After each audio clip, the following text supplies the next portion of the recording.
As the world around us continues to shut down and we're thrown into deeper and deeper chaos, people around the nation have started to ask themselves, how did this happen?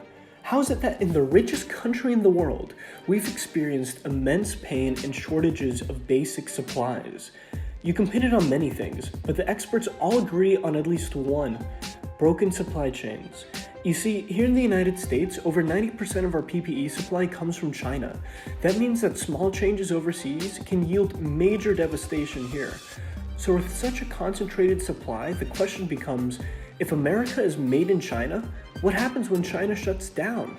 That's exactly what happened this year, and a major part of the reason why we're this deep into the COVID-19 crisis.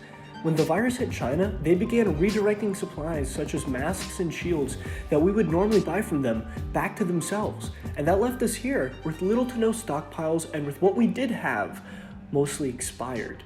Ohio, New York, and California have all reported that the majority, if not all of the PPE they received from the federal government was expired and out of date.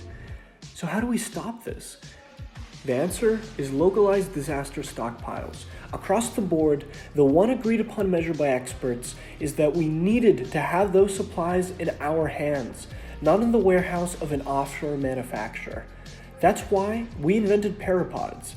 Parapods are stockpiles of relief supplies kept in secured warehouses across the state, made available to local governments in times of crisis.